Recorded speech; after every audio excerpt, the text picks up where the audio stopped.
ದೇವೇಗೌಡರ ಪತ್ನಿ ಚೆನ್ನಮ್ಮ ಅವರ ಅಂತಿಮ ಯಾತ್ರೆ ನಡೆಯುತ್ತಾ ಇದೆ.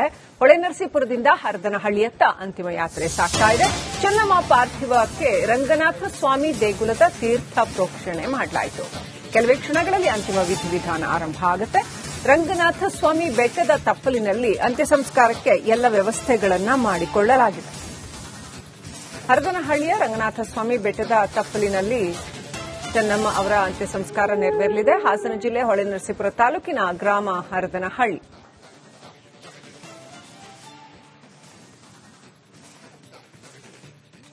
ಸಾವಿರ ಸಂಖ್ಯೆಯಲ್ಲಿ ಅಲ್ಲಿ ಜನ ಬಂದು ಸೇರಿದ್ದಾರೆ. ಯಾಕಂತಂದ್ರೆ ಕರ್ನಾಟಕವನ್ನ ಬಹುದೀರ್ಘ ಕಾಲ ರಾಜಕೀಯವಾಗಿ ತಾನು ಕರ್ನಾಟಕದ ಜನರೊಂದಿಗೆ ಒಡನಾಡಿರ್ತಕ್ಕಂಥ ಕುಟುಂಬ ಇದು. ಆ ಕುಟುಂಬದ ನಂದಾದೀಪದಂತೆ ಬೆಳಗಿದ್ದವರು ಚೆನ್ನಮ್ಮ. ಕರ್ನಾಟಕದ ಮೊದಲ ಪ್ರಧಾನಿ ಕರ್ನಾಟಕದಿಂದ ಹೋದಂಥವರು ದೇವೇಗೌಡರು, ಅವರ ಪತ್ನಿ. ಅವರು ಅನೇಕ ಕಾರ್ಯಕ್ರಮಗಳಲ್ಲೂ ಕೂಡ ಹೇಳಿದ್ದಾರೆ, ನಾನು ಇಷ್ಟೆಲ್ಲ ರಾಜಕೀಯವಾಗಿ ಮೇಲಿರೋದಕ್ಕೆ ನನ್ನ ಪತ್ನಿಯ ಸಹಕಾರವೇ ಮುಖ್ಯ ಕಾರಣ ಅಂತ. ಮತ್ತೆ ಸಹಸ್ರ ಸಂಖ್ಯೆಯ ಜೆಡಿಎಸ್ ಕಾರ್ಯಕರ್ತರು ಮತ್ತು ಇನ್ನಿತರೆ ಒಡನಾಡಿಗಳು, ಅವರ ರಾಜಕೀಯ ಒಡನಾಡಿಗಳು ಅಥವಾ ಅಲ್ಲಿನ ಸ್ಥಳೀಯರು, ಇವರಿಗೆಲ್ಲರಿಗೂ ಮಾತೃ ಸ್ವರೂಪರಾಗಿ ತಾವು ಬಹಳ ಸಹೃದಯತೆಯಿಂದ ನಡೆದುಕೊಂಡಿದ್ದಂತಹ ಹಿರಿಯ ಜೀವ, ತುಂಬು ಜೀವನ ನಡೆಸಿರ್ತಕ್ಕಂಥ ಚೆನ್ನಮ್ಮ, ಬಹಳ ಸರಳ ವ್ಯಕ್ತಿತ್ವದ ಚೆನ್ನಮ್ಮನವರನ್ನ ಸಹಸ್ರ ಜನ ಅಲ್ಲಿ ನೆನಪಿಸಿಕೊಂಡು ಅವರ ಈ ಅಂತಿಮ ಯಾತ್ರೆಯಲ್ಲಿ ಪಾಲ್ಗೊಳ್ಳೋದಕ್ಕೆ ಬರ್ತಾ ಇರೋದನ್ನ ನಾವು ಗಮನಿಸಬಹುದು. ಹರದನಹಳ್ಳಿ ರಂಗನಾಥ ಸ್ವಾಮಿ ದೇವಸ್ಥಾನ ಬೆಟ್ಟ ಏನಿದೆ, ಆ ಬೆಟ್ಟದ ಬುಡದಲ್ಲಿ ಹಾಸನ ಜಿಲ್ಲೆ ಹೊಳೆನರಸೀಪುರ ತಾಲೂಕಿನ ಹರದನಹಳ್ಳಿಯಲ್ಲೇ ಎಚ್ ಡಿ ರೇವಣ್ಣ ಅವರ ಜಮೀನಿನಲ್ಲಿ ಈ ಒಂದು ಅಂತ್ಯಕ್ರಿಯೆ ನಡೆಯಲಿದೆ. ಸಾಕಷ್ಟು ದೊಡ್ಡ ಜಾಗ ರೆಡಿ ಮಾಡಿದ್ದಾರೆ. ಅಲ್ಲಿ ಸುಮಾರು 30-40 ಸಾವಿರ ಜನ ಈ ಒಂದು ಅಂತ್ಯಕ್ರಿಯೆಯಲ್ಲಿ ಭಾಗಿಯಾಗೋ ನಿರೀಕ್ಷೆ ಇದೆ. ಅಂತಿಮ ವಿಧಿವಿಧಾನಗಳು ಇನ್ನೇನು ಕೆಲವೇ ಕ್ಷಣಗಳಲ್ಲಿ ಆರಂಭ ಆಗುತ್ತೆ.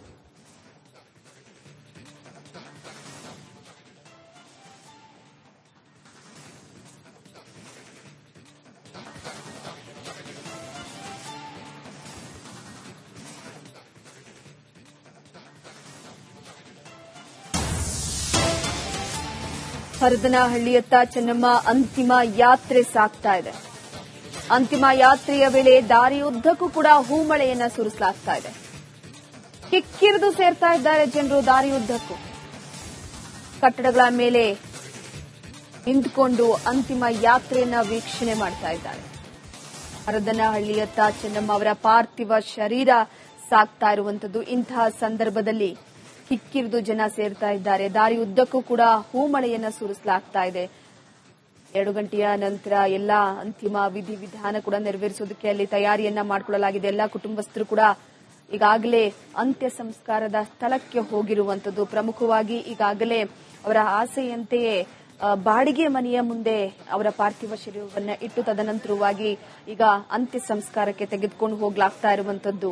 ದಾರಿ ಉದ್ದಕ್ಕೂ ಕೂಡ ಜನಸಾಗರವೇ ಅವರನ್ನ ಕಳುಹಿಸಿಕೊಡ್ತಾ ಇದೆ ಕಣ್ಣೀರ ಮುಖಾಂತರವಾಗಿ. ಮತ್ತೊಂದು ಕಡೆ ಸದ್ಯಕ್ಕೆ ಎಲ್ಲಾ ರೀತಿಯ ಅಂತಿಮ ವಿಧಿವಿಧಾನವನ್ನ ನೆರವೇರಿಸೋದಕ್ಕೆ ಸಕಲ ತಯಾರಿಯನ್ನ ಮಾಡಿಕೊಳ್ಳಲಾಗ್ತಾ ಇರುವಂತದ್ದು ಗಮನಿಸ್ತಾ ಇರಬಹುದು ದೃಶ್ಯದಲ್ಲಿ ನೀವು. ಇದೆಲ್ಲವೂ ಕೂಡ ಅಂತ್ಯ ಸಂಸ್ಕಾರಕ್ಕೆ ಪಾರ್ಥಿವ ಶರೀರವನ್ನ ತೆಗೆದುಕೊಂಡು ಹೋಗುವಂತಹ ಸಂದರ್ಭದಲ್ಲಿ ರಸ್ತೆಯ ಮಧ್ಯದಲ್ಲಿ ದಾರಿಯುದ್ದಕ್ಕೂ ಕೂಡ ಪಾರ್ಥಿವ ಶರೀರವನ್ನ ಕೊನೆಯದಾಗಿ ಕಣ್ತುಂಬಿಕೊಳ್ಳೋದಕ್ಕೆ ಮುಂದಾಗಿದ್ರು.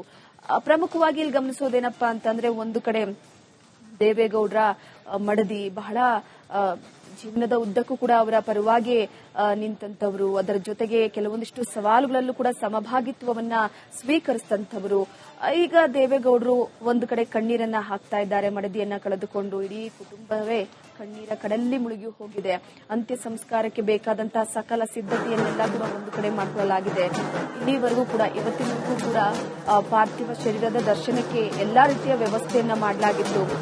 ರೇವಣ್ಣ ಅವರ ಮನೆಯಲ್ಲಿ ಒಂದಷ್ಟು ಕೆಲ ಸಮಯಗಳ ಕಾಲ ಕೂಡ ಪಾರ್ಥಿವ ಶರೀರದ ದರ್ಶನಕ್ಕೆ ವ್ಯವಸ್ಥೆಯನ್ನ ಮಾಡಲಾಗಿತ್ತು. ರೇವಣ್ಣ ಅವರು ಕೂಡ ತಮ್ಮ ತಾಯಿಯ ಅಗಲಿಕೆಯಿಂದ ಕಣ್ಣಲ್ಲಿ ನೀರು ಈಗಲೂ ಕೂಡ ಹರಿದು ಬರ್ತಾನೆ ಇದೆ. ಯಾಕಂದ್ರೆ ತಾಯಿಯನ್ನ ಬಹಳ ಪ್ರೀತಿಸ್ತಾ ಇದ್ರು. ಹಾಗಾಗಿ ಅದರ ಸದ್ಯದ ಮಟ್ಟಿಗೆ ಇನ್ನ ಕೆಲ ಕ್ಷಣಗಳು, ಕೆಲ ಗಂಟೆಗಳು ಮಾತ್ರ ಚೆನ್ನಮ್ಮ ಅವರನ್ನ ಕಣ್ತುಂಬಿಕೊಳ್ಳೋದಕ್ಕೆ ಸಾಧ್ಯ. ಅವರ ಪಾರ್ಥಿವ ಶರೀರ ಅಂತ್ಯ ಸಂಸ್ಕಾರಕ್ಕೆ ಎಲ್ಲ ಸಿದ್ಧತೆಯನ್ನ ಮಾಡಿಕೊಂಡು ತದನಂತರವಾಗಿ ಈಗಾಗಲೇ ಹರಪ್ಪನಹಳ್ಳಿಗೆ ತೆಗೆದುಕೊಂಡು ಹೋಗಲಾಗ್ತಾ ಇದೆ. ರಂಗನಾಥ ಸ್ವಾಮಿಯ ಬೆಟ್ಟದ ತಪ್ಪಲಿನಲ್ಲಿ ಅಂತ್ಯ ಸಂಸ್ಕಾರವನ್ನ ನೆರವೇರಿಸಲಾಗುತ್ತೆ. ಪ್ರಮುಖವಾಗಿ ಪುರೋಹಿತರಾಗಿರ್ಬೋದು, ಸಂಬಂಧಿಕರಾಗಿರ್ಬೋದು, ಗ್ರಾಮಸ್ಥರಾಗಿರ್ಬೋದು, ಗಣ್ಯ ವ್ಯಕ್ತಿಗಳು ಎಲ್ಲರೂ ಕೂಡ ಅಂತ್ಯ ಸಂಸ್ಕಾರದಲ್ಲಿ ಭಾಗಿಯಾಗ್ತಿದ್ದಾರೆ. ಹಾಗಾಗಿ ಸದ್ಯದ ಮಟ್ಟಿಗೆ ಎಲ್ಲೋ ಒಂದು ಕಡೆ ಈಗ ಅಂತಿಮ ಯಾತ್ರೆಯ ವಿಚಾರವಾಗಿ ನೋಡ್ತಾ ಇರುವಂತದ್ದು. ರಸ್ತೆ ಉದ್ದಕ್ಕೂ ಕೂಡ ಜನಗಳು ಕಿಕ್ಕಿರಿದು ಸೇರಿದ್ದಾರೆ. ಕೇವಲ ಆ ಪಾರ್ಥಿವ ಶರೀರದ ಜೊತೆ ಮಾತ್ರ ನಡೆದುಕೊಂಡು ಬರ್ತಾ ಇಲ್ಲ, ಕಟ್ಟಡದ ಮೇಲೆಲ್ಲ ಕುಳಿತುಕೊಂಡು ಅದರ ಜೊತೆಗೆ ಆ ಪಾರ್ಥಿವ ಶರೀರದ ಜೊತೆಗೂ ಕೂಡ ನಡೆದುಕೊಂಡು ಬರುವಂತದ್ದಾಗಿರ್ಬೋದು, ಹೆಜ್ಜೆಯನ್ನ ಹಾಕ್ತಾ ಅಂತ್ಯ ಸಂಸ್ಕಾರದಲ್ಲಿ ಪಾಲ್ಗೊಳ್ಳೋದಕ್ಕೆ ಮುಂದಾಗ್ತಾ ಇರುವಂತದ್ದು. ಸುಮಾರು ಈಗಾಗಲೇ ಎಲ್ಲಾ ರೀತಿಯ ವ್ಯವಸ್ಥೆಯನ್ನ ಮಾಡಲಾಗಿದೆ. ಯಾಕಂದ್ರೆ ಬಂದಂತಹ ಗಣ್ಯರಿಗೆ ಕೂಡ ಅಲ್ಲಿ ಕುಳಿತುಕೊಳ್ಳೋದಕ್ಕೆ ಆಸನದ ವ್ಯವಸ್ಥೆ ಆಗಿರ್ಬೋದು, ಪುರೋಹಿತರ ಮಂತ್ರಘೋಷಗಳಾಗಿರ್ಬೋದು, ಎಲ್ಲವೂ ಕೂಡ ಒಂದು ಕಡೆ ಈಗ ನೆರವೇರಿಸಲಾಗ್ತಾ ಇದೆ. ಇನ್ನೇನು ಕೆಲ ಗಂಟೆಗಳು ಮಾತ್ರ ಬಾಕಿ ಉಳಿದಿರುವಂಥದ್ದು. ಚೆನ್ನಮ್ಮ ಅವರ ಅಂತ್ಯ ಸಂಸ್ಕಾರಕ್ಕೆ ಮಣ್ಣಲ್ಲಿ ಮಣ್ಣಾಗಲಿದ್ದಾರೆ. ಚೆನ್ನಮ್ಮ ಅವರು ಒಕ್ಕಲಿಗ ಸಂಪ್ರದಾಯದ ಪ್ರಕಾರವಾಗಿ ಅಂತಿಮ ಅಂತ್ಯ ಸಂಸ್ಕಾರವನ್ನ ನೆರವೇರಿಸಲಾಗುತ್ತೆ. ಪುರೋಹಿತ ಬಳಗ ಆಗಿರ್ಬೋದು, ವಾಸ್ತು ತಜ್ಞರಾಗಿರ್ಬೋದು, ಎಲ್ಲರೂ ಕೂಡ ಸ್ಥಳದಲ್ಲೇ ಹಾಜರಿದ್ದಾರೆ.